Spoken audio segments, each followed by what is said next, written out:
Yes, shalom tena. Mungu akubariki sana popote pale ulipo.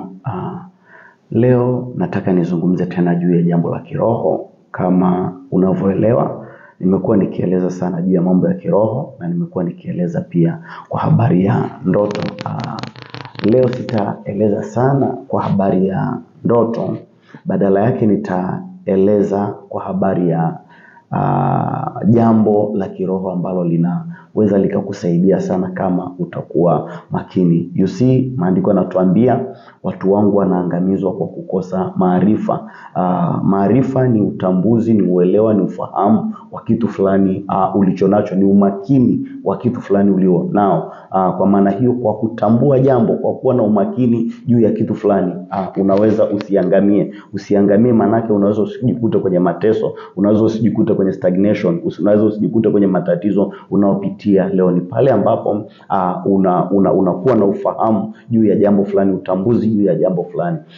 Watu wa Mungu, haya malango yaliyoko kwenye mwili wako, kuna kitu tunachokiita ni portal in your body. Haya ni malango ya kiroho yaliyopo kwenye mwili wako. Haya malango ya kiroho yametumika kuangamiza watu wengi sana, kuingiza uharibifu kwenye maisha ya watu wengi sana, kuiba vitu kwenye maisha ya watu wengi sana.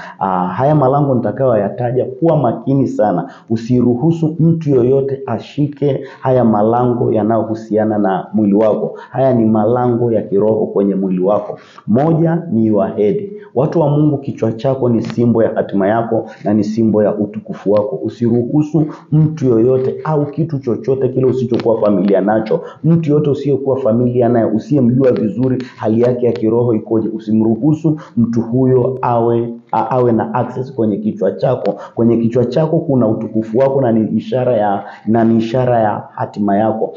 Watu wa Mungu wanashangaa, mtu anaenda tu kwa mtumishi wa Mungu, anaenda sehemu yote ile unaombewa, mtu anashika kichwa chako, mtu anakuwekea mikono kichwani. Usiruhusu kabisa.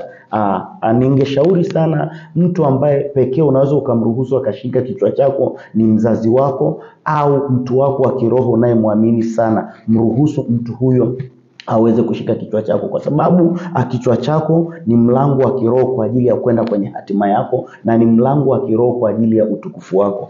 Niliwahi kuambia Dar es Salaam siku moja, kuna mama mmoja huwa tunasema ni mchawi, na tunafahamu kwenye familia kwamba huyu mtu ni mchawi. Huyu mama kuna siku alinishika kichwani, nikahisi kabisa na sisimka, na nilijua kabisa kuna kitu anakifanya. Nikamwambia, no, you cannot do that. Usiruhusu mtu yoyote ashike kichwa chako usiyemfahamu. Kichwa chako ni ishara ya utukufu wako na ni ishara pia ya hatima yako.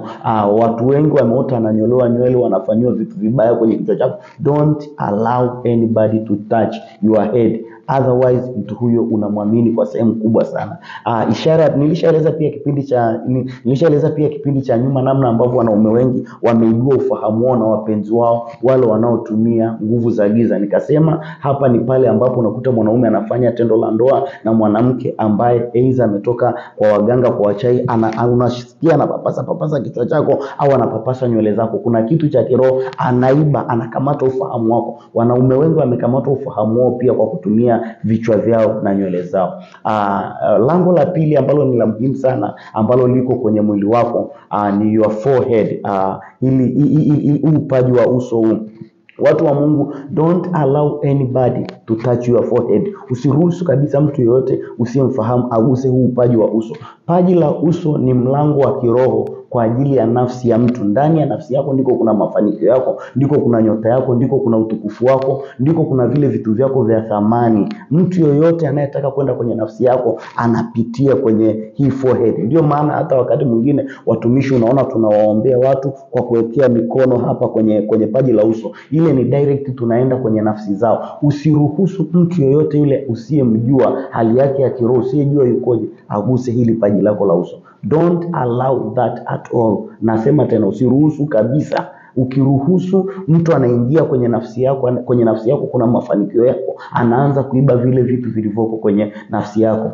Tatu, lango la tatu ambalo ni la muhimu sana, your hands. Mkono wako ni kiwakilishi cha kazi zako, vile vitu unavyopaswa kuvifanya, utajiri wako, pesa zako, your prosperity viko kwenye mikono yako. Don't allow mtu yoyote yule ashike mikono yako usiyemjua. Watu wengi wameibiwa utajiri wao, wameibiwa nguvu zao kwa kutumia mikono yao. Lango la tano nalotaka kulizungumzia ni your novel, kitovu chako. Kitovu chako ni kiwakilishi cha lineage yako, kule ulikotoka. Kuna vitu ambavyo Mungu alivideposit kwenye lineage yako. Mtu yoyote atakayepata access ya lineage yako amepata access ya kule ulikotoka. Kuna vitu vya kiroho viko huko. Kwa hiyo usiruhusu mtu yoyote yule ashike kitovu chako. Ndio maana hata zamani unaona, na mpaka sasa hii mila bado inaendelea, ambao naipinga sana, kuwapa wale waliotutangulia, mababu zetu, mabibi, mama zetu, baba zetu, kuwapa vitovu vya watoto wetu. Utakapotoa kitovu chako unatoa access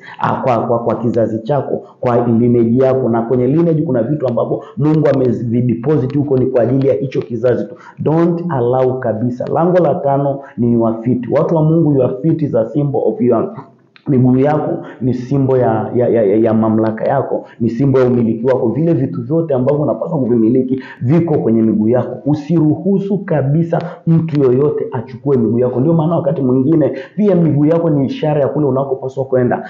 Ndio maana wakati mwingine unasikia watu wamechota unyayo wa mali, mtu amekanyaga. Wakati mwingine kuna watu, kama umewekwa na ishara hii, umetoka sehemu, umetoka kazini, umetoka wapi, umetoka kwenye mihangaiko yako, unaanza kusikia mguu unauma, miguu inawasha. Watu wa Mungu, hizo ni ishara za kiroho. Don't allow that at all. Hizi haya malango ya kiroho yaliyo kwenye mwili wako usiruhusu kabisa. Please, usiruhusu kabisa mtu yoyote usiyemwamini aguse hiyo miguu, aguse mikono yako, aguse kitovu chako, aguse forehead yako, aguse kichwa chako. Usiruhusu kabisa, usiruhusu kabisa. Mungu akubariki sana. Endelea kufuatilia, isaidie pia kushare. Kumbuka pia, kama uko Dar es Salaam, Jumatano hii tutakutana pale Mbezi Beach Goigi, ukumbi unaitwa Mateo Hall, kuanzia saa 11 jioni mpaka saa 1:30 usiku. Lakini pia usisahau, kama uko Morogoro, tunakutana tarehe 29 ya mwezi huu wa 3, ni siku ya Jumamosi. Tarehe 29 ya mwezi wa 3 ni siku ya Jumamosi. Mahali ni Savoy Hotel,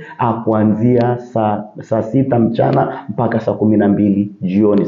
Morogoro Savoy Hotel ni tarehe 29 kuanzia saa 6 mpaka saa 12 jioni. Moshi, tafadhali, kama uko Moshi, Kilimanjaro, wenzenu wameomba semina sana. Kwa kama uko Moshi, uko Kilimanjaro, tunaandaa semina. Naomba uje inbox kwenye 0768 20 58 71. Kama uko Moshi, niandikie message kwenye 0768 20 58 71, niambie Bishop niko Moshi. Please nisaidie kushare ujumbe huu, nitaendelea kuja tena hapa. Shalom, shalom, shalom, shalom. God bless you. Peace.